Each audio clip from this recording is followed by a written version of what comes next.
how's it going? So, a bit of a trail breakdown for you today.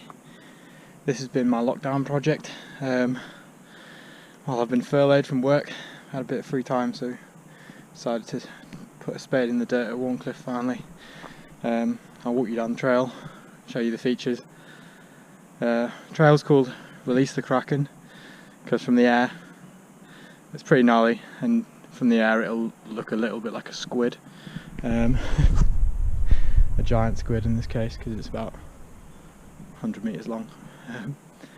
You got a really fast straight section like the abdomen of a squid, and then it splits off and there's 3 different routes at the bottom, which is sort of like the tentacles.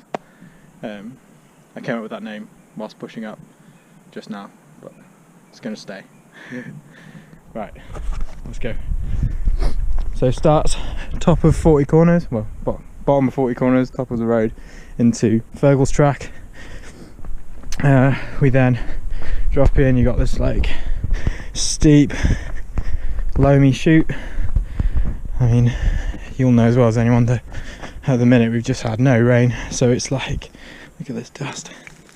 Look at that, that's just, it's absolutely wild. You've got about, it's like powder skiing, you've got about 4 inches of loamy dust. So every corner is just super blown out. So you come down to, you've got this turn into here, again, super blown out. It was really nice when I first made it. I built it initially to go into Mikey's track over there.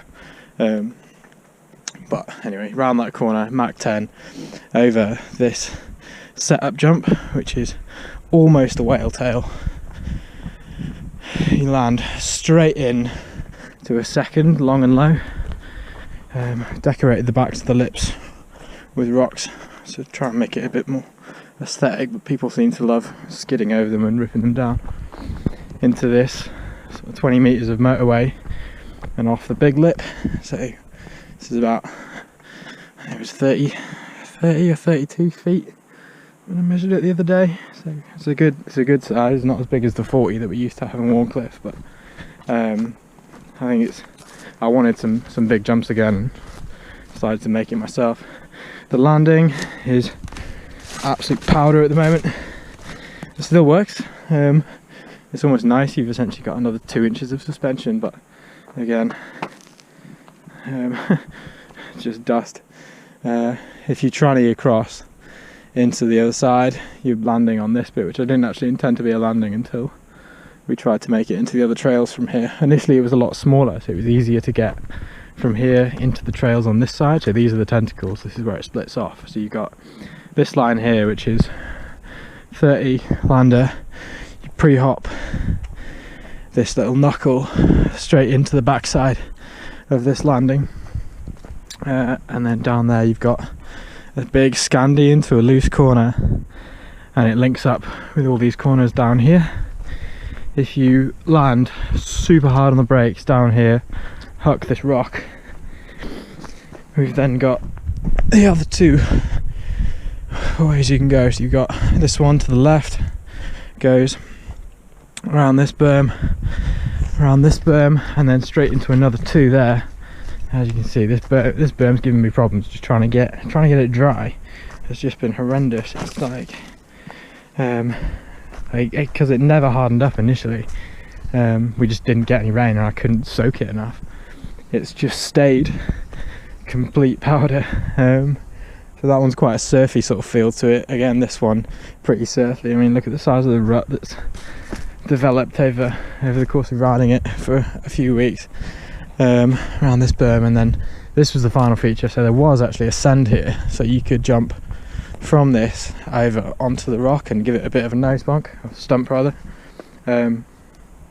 But as is building in public places, people started skidding off the end of it. I don't think they'd see the stump until the last minute, so they were going off with the back brake locked, and it just ripped the jump apart, like, because it was built basically logs and then dirt. It just ripped through the dirt and then pulled all the logs out of shape. So it's now quite a sweet bunny hop over the log, which is super fun. So this last one, down, instead of going right, head left, around this berm, and then it actually joins up with one of the existing sets of random corners down here, and then you've got 3 like quite rutty short corners, but they're a huge amount of fun. Down there, and then you finish over by the road, and that is it. Really great trail, pretty wild. I'll show you some GoPros now.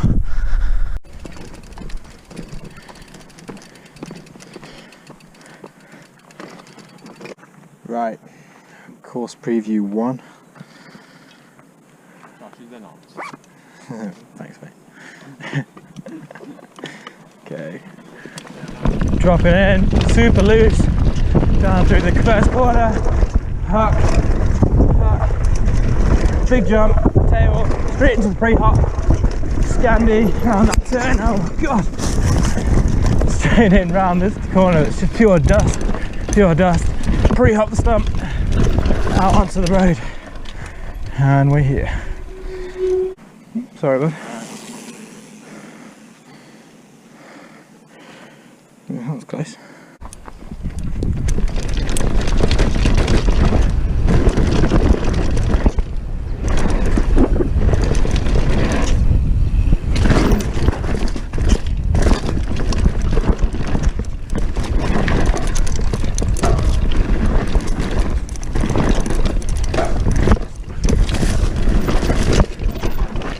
Yes, this is what I'm dealing with.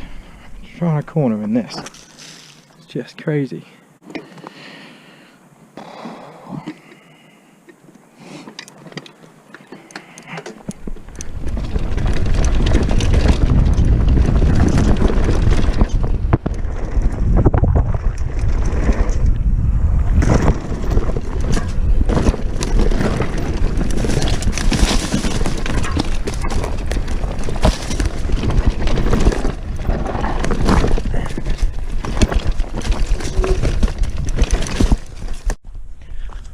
Right, thanks for watching.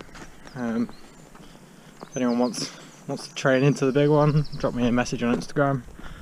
Professor Thug Life, if anyone didn't know. Yeah, hit me up. Come ride. Initially I sort of covered them over with logs and stuff before I'd really hit them too much, and I was still perfecting them. Try and stop too many people wrecking the lips, but then now I've filmed it, it's open for everyone to session. So yeah, I'll leave them open from now on. Cheers for watching guys. Like and subscribe, all the usual. Cheers.